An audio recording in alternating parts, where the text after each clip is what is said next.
So hello guys and welcome to my YouTube channel Arpit है। आज की वीडियो में स्टार्ट करने वाले basically part 3 of electric potential and capacitance. And आज मैं बात करने वाला बेसिकली कैपेसिटर एंड दो छोटे छोटे टॉपिक्स की। सो गाइस अगर आप लोगों ने पहले के दो पार्ट नहीं देखे तो नीचे डिस्क्रिप्शन बॉक्स में लिंक मिल जाएगा, जाकर देख लेना, या फिर यहाँ आई बटन में वो लिंक देखने को मिल रहा होगा। तब तक के लिए विदाउट एनी फर्दर डिले करते हैं इस वीडियो को स्टार्ट।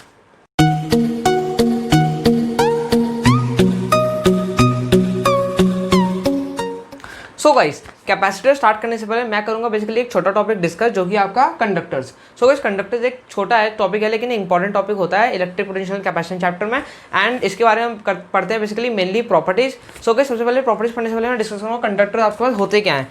सो गाइस आपको पता है कंडक्टर्स क्या होते हैं। देखो दो सब्सटेंस होते हैं जहाँ तक इलेक्ट्रोस्टैटिक्स की बात आती है, basically conductors and insulators. Conductors जो कि इलेक्ट्रिसिटी कंडक्ट करते हैं एंड चार्जेस का फ्लो अलाउ करते हैं अपने से।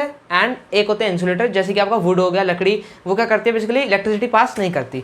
सो गाइस कंडक्टर्स की मैं डेफिनेशन बोलूँ तो क्या होगी basically, materials which allow electric charges to flow through them।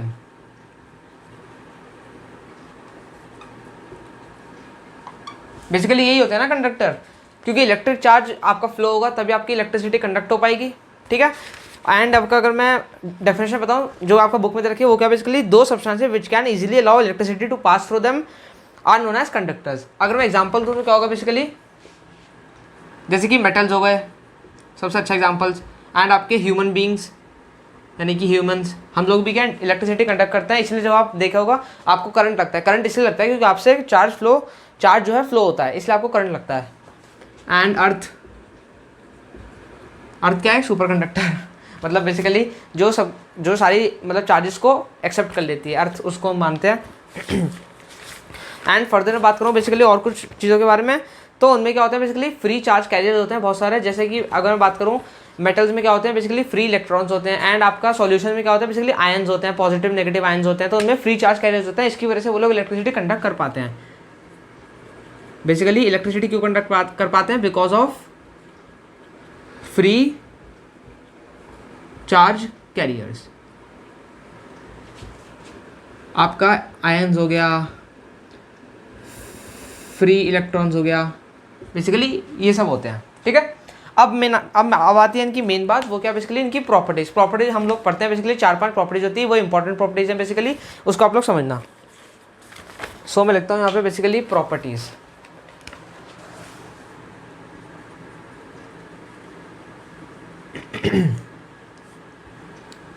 सो जो पहली प्रॉपर्टी आती है वो क्या आती है बेसिकली, आपके पास जो एक कंडक्टर होता है उसके अंदर इलेक्ट्रिक फील्ड क्या होता है बेसिकली आपका जीरो होता है। इलेक्ट्रिक फील्ड क्या होता है बेसिकली आपका जीरो होता है। क्यों जीरो होता है बेसिकली इलेक्ट्रिक फील्ड, क्योंकि जो पोटेंशियल होता है वो क्या होता है कांस्टेंट होता है।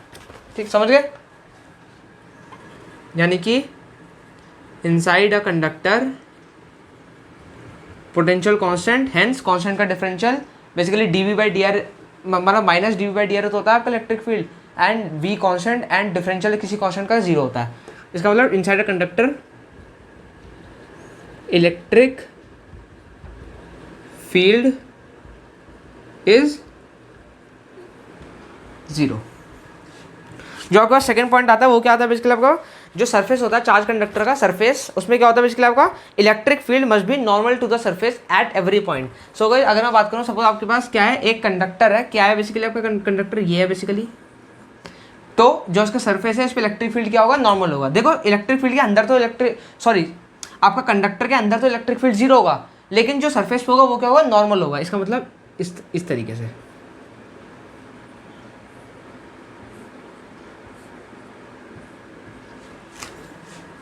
Electric field perpendicular to surface of conductor, ये आप अपनी लैंग्वेज में लिख लेना, मैं शॉर्टकट में लिख रहा हूँ बेसिकली। अब इलेक्ट्रिक फील्ड परपेंडिकुलर होता क्या आपको ये समझना पड़ेगा। सो गाइस अगर मैं मानता हूँ बेसिकली सपोज मतलब बेसिकली परपेंडिकुलर नहीं हुआ, सपोज समझ लो, सपोज ये परपेंडिकुलर नहीं हुआ, सपोज कैसे हुआ बेसिकली कुछ इस डायरेक्शन में हुआ, तो क्या होगा, कुछ टेंजेंशियल कंपोनेंट आ जाएगा इलेक्ट्रिक फील्ड का। सपोज थीटा एंगल पर अगर ये इंक्लाइंड डैश है, बेसिकली ऐसे थीटा एंगल पे इंक्लाइंड है, तो ई साइन थीटा यानी कि कुछ टेंजेंशियल कंपोनेंट इलेक्ट्रिक फील्ड का आ जाएगा। So guys tangential component electric field का नहीं आ सकता। क्यों नहीं आ सकता? क्योंकि स्टैटिक कंडीशन पे सरफेस पे कोई करंट नहीं बहता, सरफेस पे कोई करंट नहीं बहता स्टैटिक कंडीशन पे। इस वजह से इलेक्ट्रिक फील्ड जीरो होना ही चाहिए। लेकिन अगर ये नॉर्मल हुआ तो जीरो होगा बेसिकली। अगर हल्का सा भी टेंजेंशियल कंपोनेंट आ गया तो वो इस बात को क्या कर देगा? कॉन्ट्राडिक्ट कर देगा। तो कॉन्ट्ररी की वजह से इसलिए हम लोग ऐसा मानते हैं बेसिकली इलेक्ट्रिक फील्ड, मतलब बेसिकली प्रूव भी हो चुका है, इलेक्ट्रिक फील्ड परपेंडिकुलर होता है सरफेस ऑफ अ कंडक्टर के। ठीक है, अब आते हैं आपकी थर्ड प्रॉपर्टी, वो क्या है बेसिकली आपकी? The interior of the conductor can have no excess charge in static situation. ठीक है, charge equal to zero at static situation. Basically इसी प्रॉपर्टी को कहा गया है इलेक्ट्रोस्टैटिक शील्डिंग। ये मैं आगे आपको एक्सप्लेन करूंगा, इसका अलग ही टॉपिक है बेसिकली इलेक्ट्रोस्टैटिक शील्डिंग के नाम से। इसको मैं एक्सप्लेन करूंगा, इसलिए बस आप लिख कर रख लेना। बेसिकली मैं आपको एक्सप्लेन करूंगा अभी। जो फोर्थ प्रॉपर्टी आती है बेसिकली वो क्या आती है आपके पास? Electric potential is constant throughout the volume of conductor and has same value as inside the surface और ऑन इट सरफेस। समझ गए? इलेक्ट्रिक पोटेंशियल कांस्टेंट होता है, V होता है constant throughout the surface and interior। यानी कि एक सरफेस है तो इसके जो अंदर पूरा इलेक्ट्रिक पोटेंशियल होगा वो क्या बेसिकली? V कांस्टेंट होगा।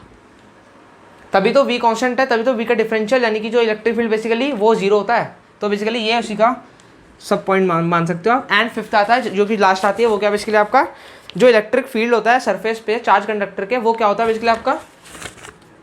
इलेक्ट्रिक फील्ड उसकी मैथमेटिकल एक वैल्यू आती है, वो क्या निकल के आती है बेसिकली आपकी? Sigma by epsilon not into n cap. N cap क्या है बेसिकली आपका? नॉर्मल वेक्टर, यानी कि एन कैप, यानी कि इधर की साइड नॉर्मल वेक्टर जो होगा वो होगा n cap. So guys E equal to sigma by epsilon not, इसकी वैल्यू याद कर लेना बेसिकली आप लोग। एंड एन कैप क्या? Normal vector. ठीक है गाइस, अब ये बेसिकली 5 प्रॉपर्टी इजी प्रॉपर्टीज हैं लेकिन इंपॉर्टेंट है। एंड इसमें सबसे इंपॉर्टेंट है ये वाली थर्ड वाली, यानी कि चार्ज जीरो होता है एट स्टैटिक सिचुएशन। ये बेसिकली इलेक्ट्रोस्टैटिक शील्डिंग के अंडर आता है। मैं अभी पूरा टॉपिक एक्सप्लेन करूंगा इलेक्ट्रोस्टैटिक शील्डिंग, इसलिए मैं इसको कर देता हूँ रब। एंड हम आगे चलते हैं किस पे? इलेक्ट्रोस्टैटिक शील्डिंग पे।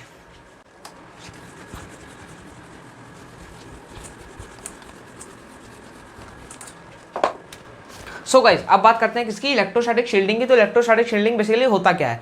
सो गाइज आप सपोज करो कंडक्टर है, सपोज कोई भी कंडक्टर है, इस पर कितना चार्ज है? क्यू चार्ज है। एंड सपोज आप ऐसा सपोज करो इसके अंदर एक कैविटी है। कैविटी का मतलब एक होल है बेसिकली ऐसा, ये क्या है? कैविटी है। एंड ये क्या बेसिकली आपका? कंडक्टर। सो गाइस सारा चार्ज जो आ जाएगा वो कहाँ जाएगा? सरफेस पे। बेसिकली जो इसकी पूरी वॉल्यूम पे क्यू चार्ज था, बेसिकली इस पर जो क्यू चार्ज एक्वायर्ड था वो कहाँ जाएगा? सरफेस पे। एंड इलेक्ट्रिक फील्ड हो जाएगा हर पॉइंट के नॉर्मल, जैसे कि यहाँ इस पर बात करूँ तो ऐसे, इस पर बात करूँ ऐसे, इस बात करूँ ऐसे ऐसे ऐसे ऐसे, हर पार्ट पे इलेक्ट्रिक फील्ड क्या हो जाएगा? नॉर्मल हो जाएगा। क्यू चार्ज आ गया पूरा सरफेस पे। अब सबसे बड़ी बेसिकली पॉइंट क्या आता है यहाँ पे? इस कैविटी के अंदर यानी कि जहाँ हॉलो स्पेस है उस पर कितना चार्ज रहेगा। सो गाइज यहीं से बेसिकली इलेक्ट्रोस्टैटिक शील्डिंग का बेसिकली कॉन्सेप्ट आता है। जो कैविटी में चार्ज हम लोगों ने पाया, मतलब साइंटिस्ट लोगों ने जब ये डिस्कवर किया, प्रूफ आया, तो क्या पाया बेसिकली? जो कैविटी में चार्ज रहता है, ऑल दो कंडक्टर पे आप कोई भी चार्ज दे दो, कितना भी बड़ा चार्ज दे दो, कैविटी के हमेशा अंदर क्या रहेगा? Q equal to zero. यानी कि इसका कोई भी पार्ट कैविटी के अंदर नहीं रहेगा, कैविटी के अंदर हमेशा चार्ज क्या रहेगा? जीरो। इसका मतलब अगर आप लोगों से कोई पूछे कि भाई ये कंडक्टर है, उसको आपने कोई भी चार्ज दे दिया क्यू, तो उसमें कैविटी है, मतलब सर्कुलर कैविटी है, उसमें बताओ कितना बेसिकली चार्ज रह रहा है। सो गाइस आप सीधे सीधा बोल देना क्योंकि वो कंडक्टर है, अंदर कोई भी चार्ज रिजाइड नहीं करेगा एंड कैविटी के अंदर चार्ज जीरो जाएगा। क्यों? Because of electrostatic shielding. Electrostatic shielding की अगर मैं आपको डेफिनेशन पढ़ के सुनाऊं तो वो क्या है बेसिकली आपका? It is the phenomenon of protecting a certain region of space inside a conductor's cavity from external electric field. So guys electric field जो होगा वो होगा आपका एक्सटर्नल, इधर की तरफ यानी कि बाहर की तरफ। एंड ड्यू टू दिस जो आपका बेसिकली कैविटी के अंदर जो चार्ज होगा वो भी क्या आएगा बेसिकली? जीरो। कोई भी चार्ज वहाँ पर रिजाइड नहीं करेगा। इसका मतलब यहाँ पर अगर कोई चीज़ आप रख दो तो वो सेफ है किसी इलेक्ट्रिक करंट से, एंड मतलब किसी भी चीज़ से सेफ है, उस पर कुछ भी इफेक्ट नहीं होगा।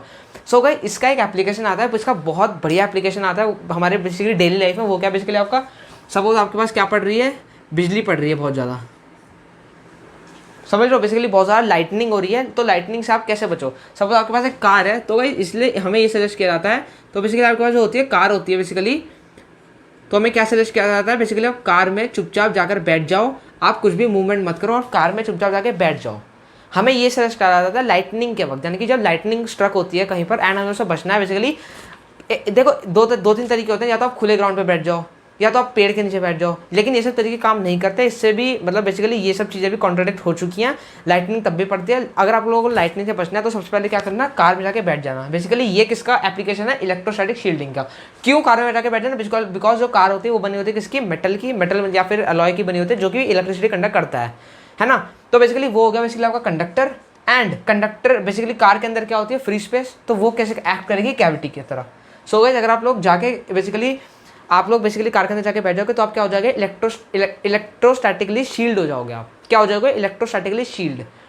वो वहाँ पे चार्ज कुछ नहीं आ पाएगा, इसलिए आप वहाँ पे बिल्कुल सेफ हो। इसलिए बोला जाता है कार में जाके बैठ जाओ। आगे से यही करना जब आप कभी ऐसे फंस जाओ, ठीक है। तो ये आती है बेसिकली इसकी इंपॉर्टेंट एप्लीकेशन। एंड अब मैं पढ़ूंगा बेसिकली एक और छोटे टॉपिक पे, वो क्या बेसिकली आपका polar and non polar molecules. अब इसको मैं करता हूँ रब।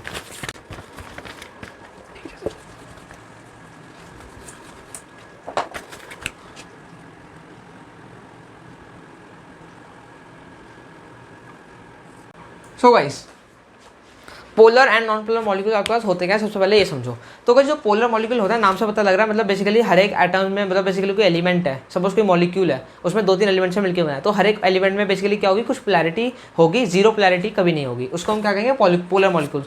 सो गाइस फिजिक्स के डेफिनेशन के हिसाब से पोलर मॉलिक्यूल्स क्या होते हैं। सो गाइस पोलर मॉलिक्यूल्स वो मॉलिक्यूल्स होते हैं बेसिकली, एक जैसे मॉलिक्यूल है, सपोज एक HCl मॉलिक्यूल है, समझ रहे हो। तो बेसिकली पोलर मॉलिक्यूल हम ऐसे डिफाइन करते हैं जिसमें पॉजिटिव और नेगेटिव चार्ज ओवरलैप ना करें, यानी कि पॉजिटिव चार्ज कहीं हो और नेगेटिव चार्ज कहीं हो, दोनों ओवरलैप नहीं कर रहे आपस में। उन मॉलिक्यूल्स को हम क्या कहते हैं, basically polar molecules.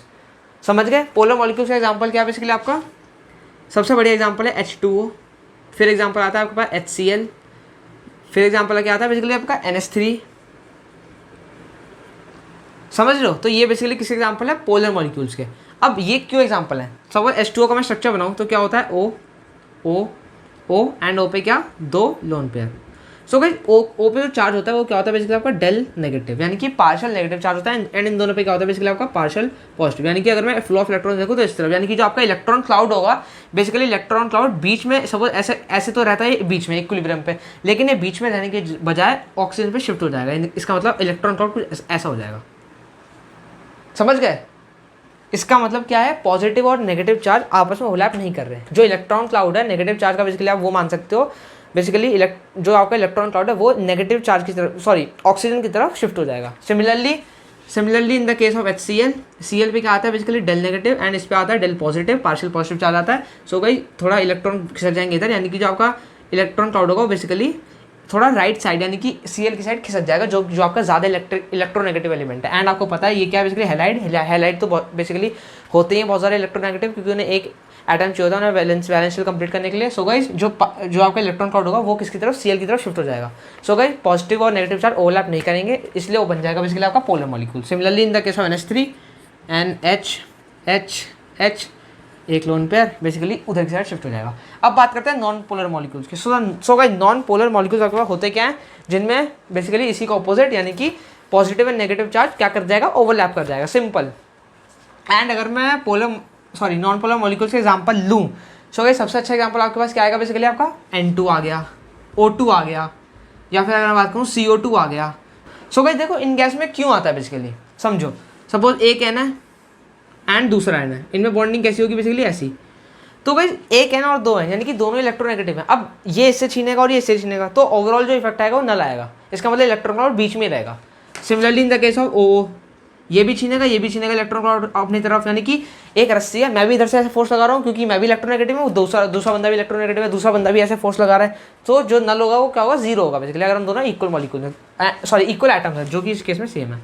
And CO2 के केस में बिकॉज C इलेक्ट्रोनेगेटिविटी उतनी शो नहीं करता, इसलिए बेसिकली ये क्या है, नॉन पोलर मॉलिक्यूल, जिसमें पॉजिटिव और नेगेटिव जो होंगे बेसिकली वो क्या करेंगे, पॉजिटिव और नेगेटिव चार्ज आपस में ओवरलैप कर जाएंगे, उनको हम कहेंगे नॉन पोलर मॉलिक्यूल, यानी समझ गए। एंड अगर मैं basically a polar molecule is one in which the centre of positive and negative charge are separated, यानी कि जैसे इस केस में हो रहा था, अब polar molecule has permanent dipole moment, इसमें क्या होता है बेसिकली आपका परमानेंट डायपोल मोमेंट होता है, ये इंपॉर्टेंट पॉइंट है, परमानेंट डायपोल मोमेंट कुछ होता है। क्यों होता है बेसिकली आपका, ये आप समझ गए होंगे। बेसिकली इलेक्ट्रॉन क्लाउड जो होगा नेगेटिव चार्ज वो उधर की साइड शिफ्ट होगा, तो पॉजिटिव चार्ज ऑब्वियसली इधर हो जाएगा एंड उनके बीच में कुछ सेपरेशन हो जाएगा, तो equal and opposite charges separated by small distance, उसी को हम कहते हैं डायपोल। तो परमानेंट डायपोल मोमेंट होता है। एंड अगर मैं नॉन पोलर मॉलिक्यूल्स की बात करूँ तो अ non polar molecule one in which the centre of positive charge and negative charge coincide, जैसे कि मैंने आपको बताया इसमें दो लोग इक्वल फोर्स लगा रहे हैं तो नल इफेक्ट होगा। A non polar molecule has no permanent dipole moment, example आपका ऑक्सीजन हो गया, हाइड्रोजन हो गया, ये सब हो गया, हाइड्रोजन भी है एग्जांपल। सो गाइस यहाँ हमारा बेसिकली ये वाला छोटा टॉपिक भी खत्म होता है। अब आते हैं हम बहुत ही मेन टॉपिक पे, बहुत ही ज़्यादा इंपॉर्टेंट टॉपिक एंड इस चैप्टर का सबसे इंपॉर्टेंट टॉपिक जो कि आपका क्या कैपेसिटर या फिर कैपेसिटेंस मैं स्टार्ट करूँगा, इसको मैं करता हूँ रब।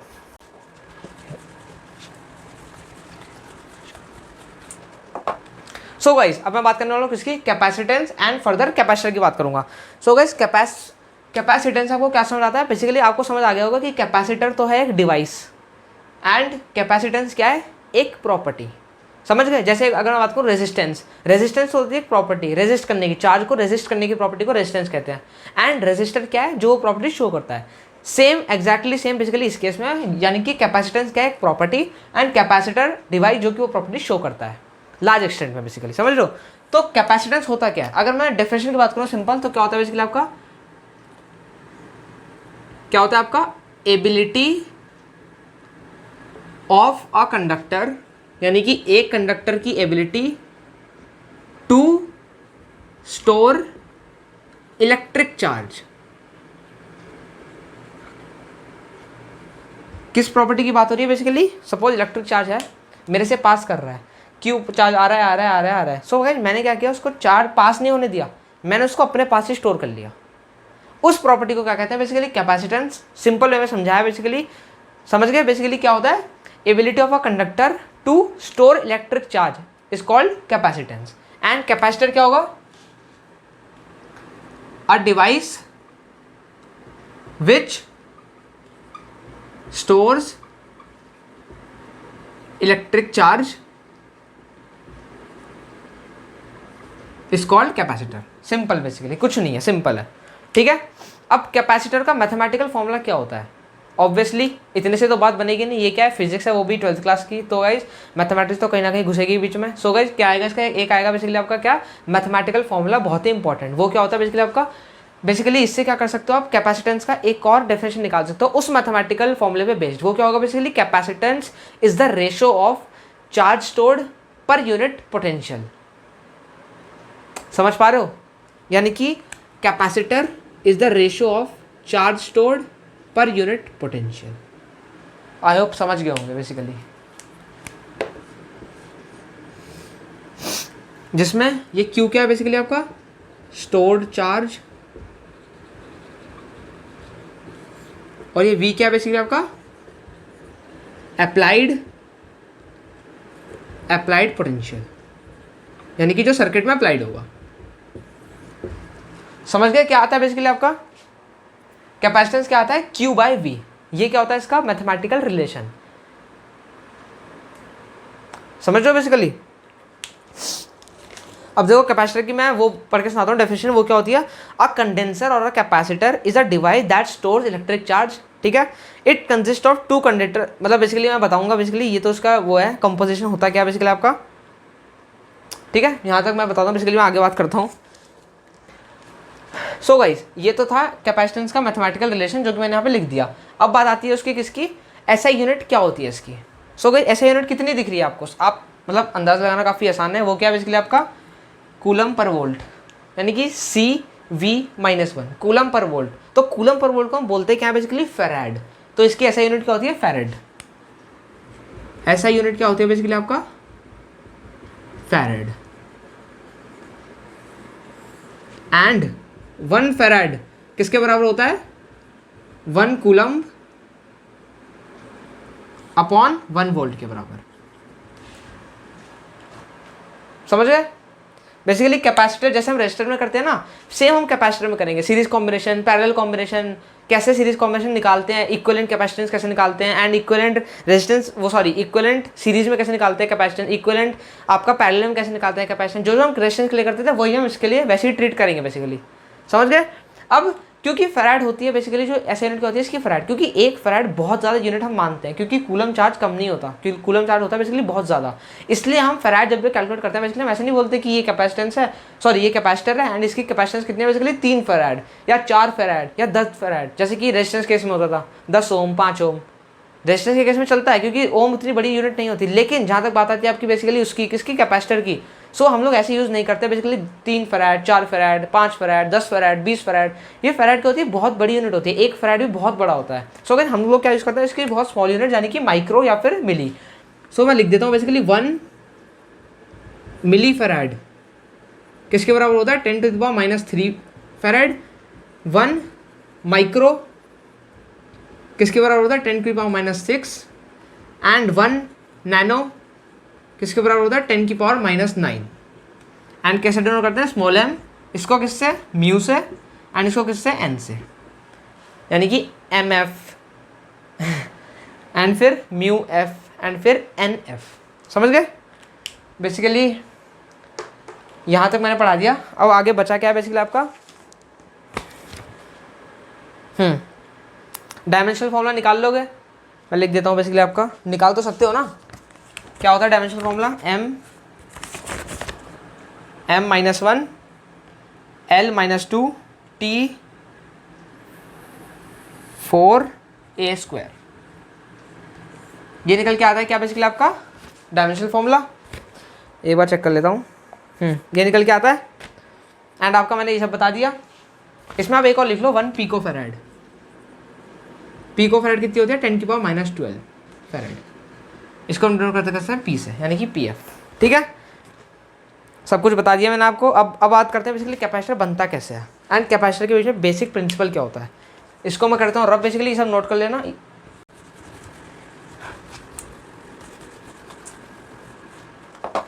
सो गाइस अब मैं बात करता हूँ कैपेसिटर की प्रिंसिपल की। तो कैपेसिटर किस प्रिंसिपल पे काम करता है।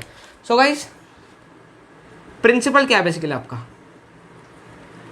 तो capacitor works on the principle of electrostatic induction. किस पे, इलेक्ट्रो आपका स्टैटिक इंडक्शन। सो गाइस मैं पहले बता रहा हूँ बेसिकली आपका बोर्ड एग्जाम्स में या फिर आपके स्कूल एग्जाम में क्वेश्चन आ सकता है 1 पॉइंटर। ये प्रीवियस बोर्ड एग्जाम में आप देखोगे आ रखा है क्वेश्चन कि what is the principle of 1 pointer question, basically simple what is the principle of capacitor. So सीधा लिख के आना the principle of capacitor is electrostatic induction. समझ गए। तो बेसिकली अब मैं बात करता हूँ, ये तो बहुत बात हो गई इसकी प्रिंसिपल की, तो अब मैं बात करता हूँ कैपेसिटर बनता कैसे। बेसिकली आपका कैपेसिटर बनता कैसे है। सो गाइस इलेक्ट्रोस्टैटिक इंडक्शन की बात जहाँ तक आती है उसी से बनता है बेसिकली, आपका उसी पे प्रिंसिपल बेस्ड होता है। सो गाइस कैपेसिटर का बेसिक स्ट्रक्चर क्या होता है, सबसे पहले हम बात करेंगे सबसे आपका बेसिक कैपेसिटर जो क्या होता है पता आपका पैरेलल प्लेट कैपेसिटर।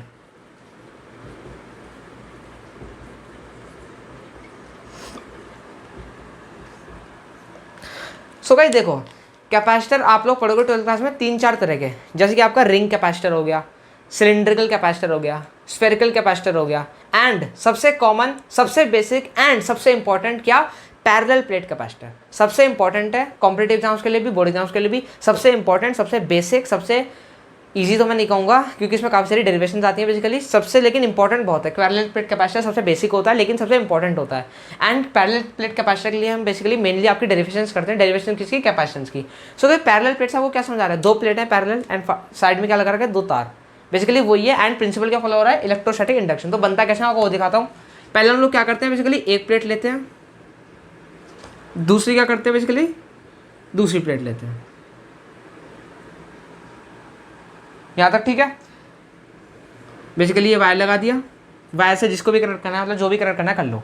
तो हम लोग क्या करते हैं, हम लोग पहली प्लेट को चार्ज देते हैं पॉजिटिव चार्ज, पहली प्लेट को पूरा पॉजिटिव चार्ज कर देते हैं। इसका मतलब हमने पहली प्लेट को क्या कर दिया बेसिकली पूरा पॉजिटिव चार्ज कर दिया। ठीक है, इस प्लेट को हम कुछ नहीं करेंगे ऐसे ही छोड़ देंगे। अब आपको क्या लगता है क्या होगा, आप लोग खुद थोड़ा दिमाग लगाओ। आप लोगों ने पहले चैप्टर पढ़ा होगा इलेक्ट्रिक चार्ज एंड फील्ड, अगर नहीं पढ़ा तो आपको मिल जाएगी प्लेलिस्ट आई बटन में, तो जाके देख लेना। यहाँ पॉजिटिव चार्ज और यहाँ कुछ भी नहीं है, तो यहाँ पे क्या होगा, इस वाले सरफेस पे क्या होगा, नेगेटिव चार्ज डेवलप होगा। क्यों? इंडक्शन की वजह से। इंडक्शन यही तो होता है बेसिकली आपका, कि एक मैं बस सपोज मेरे पास दो सब्सटेंस है, एक को मैं पॉजिटिव चार्ज करके थोड़ा पास ले आया, टच नहीं करा मैंने टच नहीं करा, थोड़ा पास ले आया, तो ये वाला जो सरफेस होगा ये क्या होगा, बेसिकली ऑटोमेटिकली नेगेटिव चार्ज हो जाएगा। क्यों? क्योंकि पॉजिटिव नेगेटिव इंटरेक्ट करने की कोशिश करेंगे, तो ये क्या हो जाएगा, बेसिकली नेगेटिव चार्ज। अब सिंस ये वाली ये प्लेट की, देखो ये प्लेट थी न्यूट्रल, ये प्लेट थी, ये वाली प्लेट न्यूट्रल थी, अब सारा नेगेटिव चार्ज इस तरफ आ गया, तो इस तरफ क्या होगा, पॉजिटिव चार्ज, तो इस तरफ पूरा क्या होगा, पॉजिटिव चार्ज, जिसको हम लोग पॉजिटिव चार्ज रहने नहीं देंगे। क्यों? क्योंकि उसको हम कर देंगे अर्थिंग।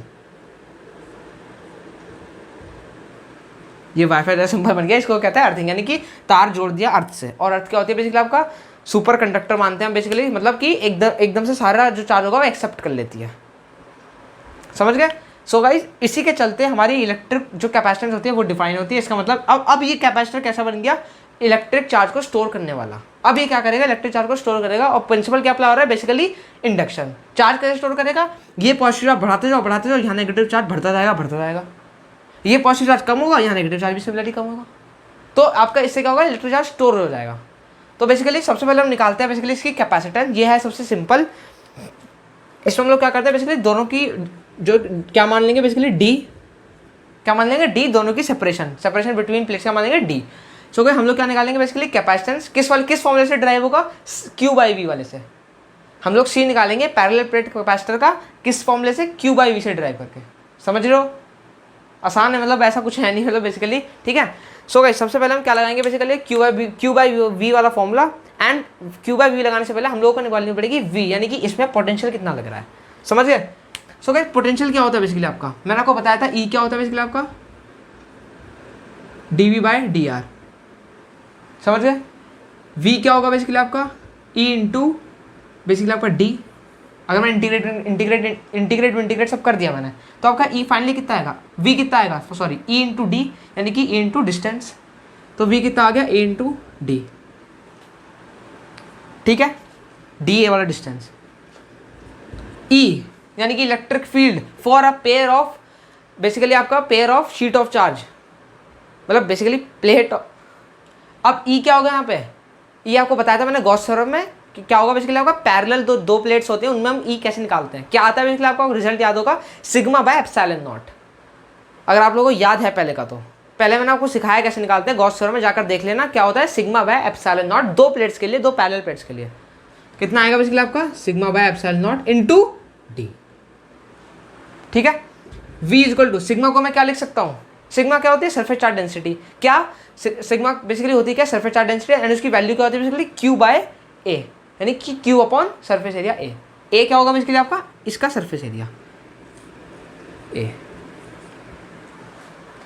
सो क्यू क्या होता है, सॉरी सिग्मा क्या होता है, क्यू बाय ए, यानी कि charge upon surface area is equal to sigma आपकी सरफेस चार्ज डेंसिटी, यानी कि Q upon A epsilon not into d. ये आ गया आपका क्या, पोटेंशियल। अब क्या निकालना है, कैपेसिटेंस। कैपेसिटेंस क्या होता है, Q by V. So guys, capacitance कितना होता है आपका, Q by V. Capacitance equal to Q upon V. V की वैल्यू यहाँ से उठा के यहाँ रख दी, तो क्या आएगी बेसिकली आपका क्यू ए एप्सिलॉन नॉट क्या चला जाएगा ऊपर इनटू डी। समझ रहे हो, क्यू क्यू कैंसल, तो आपका सी कितना आ गया, epsilon not A by d. ये है बहुत इंपॉर्टेंट रिजल्ट, दो स्टार मार्क कर दिए हैं, बहुत इंपॉर्टेंट रिजल्ट है, ट्रस्ट में। ये वाला जो रिजल्ट आएगा एंड ये जो डेरिवेशन आएगी बेसिकली यहाँ से स्टार्ट करके ये पूरी डेरिवेशन, ये ट्रस्ट में बहुत इंपॉर्टेंट है, बोर्ड एग्जाम्स में आती है एज इट इज, डायरेक्ट पूछ लेते हैं कितनी होगी बेसिकली, एंड आपके कॉम्पिटेटिव एग्जाम्स में ये as a direct result use होता है। समझ गए, ये बेसिकली बहुत इंपॉर्टेंट है, इसको याद कर लेना अच्छे से। एंड यहाँ पे आप लोग सोच रहे हैं एप्सिलॉन नॉट क्यों है, क्योंकि मैंने कैपेसिटर के बीच में क्या भरा है बेसिकली आपका फ्री एयर है, अभी एयर है, समझ रहे हो, बेसिकली फ्री स्पेस है, फ्री एयर है, इसलिए यहाँ पे एप्सिलॉन नॉट आया। वहीं अगर मैं इसके बीच में क्या डाल दूँ, कोई मीडियम डाल दूँ, तो भी हम लोग कैपेसिटेंस फाइंड करते हैं, एंड आपके 12th के सिलेबस में वो भी है। ठीक है, अब मैं समझाऊंगा वो कैसे करेंगे। ठीक है, तब तक के लिए ये वाला रिजल्ट आप नोट करना, काफी इंपॉर्टेंट रिजल्ट है, जिसमें epsilon not A by D. A क्या होता है बेसिकली आपका प्लेट्स का सरफेस एरिया, एंड डी क्या होगा बेसिकली आपका डिस्टेंस बिटवीन देम। ए यानी कि प्लेट का सरफेस एरिया, डी यानी कि डिस्टेंस बिटवीन दम। अब मैं आता हूँ नेक्स्ट केस पे, यानी कि capacitor with a dielectric medium inserted. Dielectric medium क्या होती है मैं बताऊंगा अभी।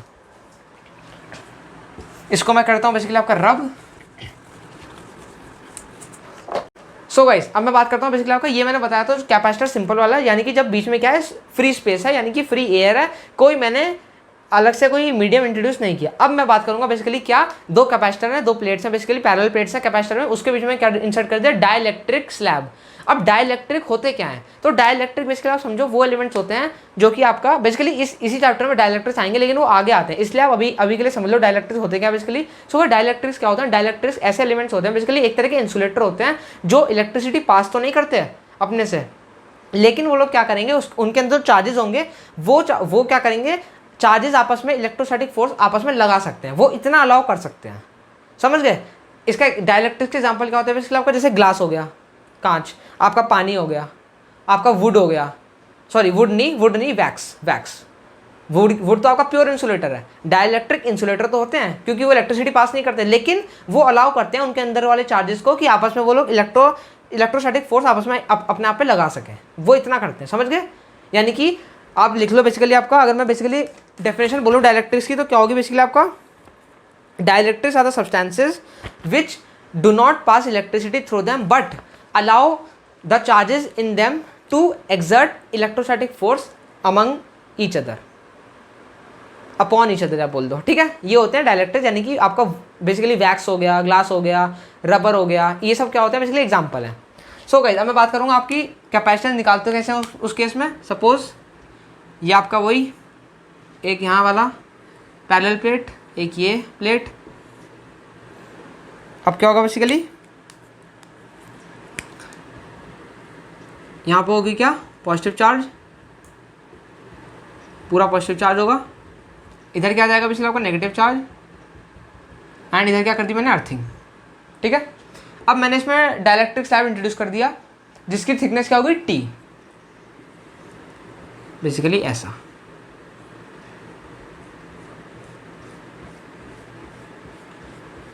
इसकी थिकनेस क्या है, टी, एंड टोटल थिकनेस मैंने आपको पहले बताया था डी, एंड इसका area A, thickness T, total distance D. अब निकालो अब इसकी कैपेसिटेंस कितनी आएगी। सो गाइस कैपेसिटेंस होती है Q बाई वी, यानी कि हमें पहले निकालना पड़ेगा V। अब V कितना आता है, अब V इसमें दो कॉन्ट्रीब्यूशन से आएगा, पहला आपका E नॉट यानी कि फ्री स्पेस के लिए, यानी कि ये वाला रीजन, लेकिन जहां बात आती है इस वाले रीजन की तो उसमें दूसरा वाला आएगा, वो होगा सिंपल वाला E।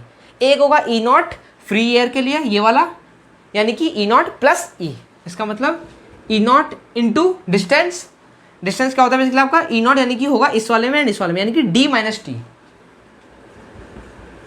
टी। समझ गए क्यों आया। बेसिकली E नॉट क्या होता है, इलेक्ट्रिक फील्ड किसकी वजह से, फ्री एयर की वजह से। फ्री एयर कहाँ प्रेजेंट है, इधर प्रेजेंट है, एंड इधर की बेसिकली डिस्टेंस क्या है, D माइनस टी, यानी कि जो बचा हुआ होगा, प्लस E यानी कि वैक्यूम के, स्लैब के लिए यानी ये वाला, इंटू टी।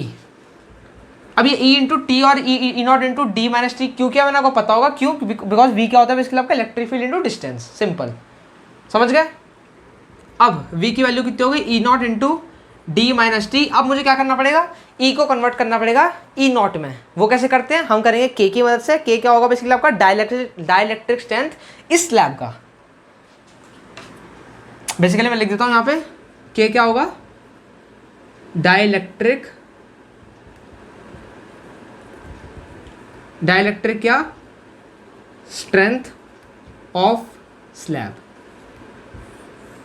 इस स्ट्रेंथ का बेसिकली स्लैब का डाइलेक्ट्रिक स्ट्रेंथ क्या होगा, K, एंड K की वैल्यू कितनी होती है बेसिकली आपको पता होगी, E नॉट बाय E। अगर आप लोगों को नहीं पता तो ये मैंने पहले चैप्टर में पढ़ा रखा है, देख लेना जाकर। तो E की वैल्यू कितनी हो जाएगी, E नॉट बाय K, यानी कि E not by K into T. So आप लोगों को हार्ड लग रहा होगा, लेकिन ट्रस्ट मी ये ईजी है। सिंपली हमने कुछ नहीं किया, बेसिकली पोटेंशियल टोटल कैलकुलेट किया किन दो चीज़ों की वजह से, एक बेसिकली फ्री एयर की वजह से इस प्लेस में प्लस स्लैब में, सिंपल है, कुछ नहीं किया बेसिकली। अब क्या करेंगे, E नॉट ले लेंगे कॉमन, तो कितना आएगा बेसिकली आपका D minus T plus T by के।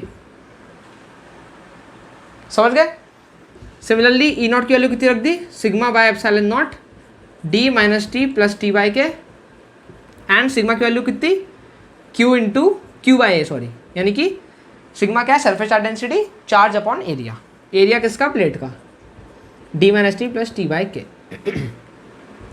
अब इसको मैं रख दूंगा कहाँ, सी is equal to Q by V वाले फॉर्मूले में, जो कि कितना आएगा मेरे पास, C is equal to Q by V, यानी कि कितना आ गया, C is equal to epsilon not A ला गया ऊपर, यानी कि कितना आया, एप्सिलॉन नॉट ए, क्यू से क्यू कैंसिल, अपॉन में कितना बचा बेसिकली आपका, D minus T plus T by के।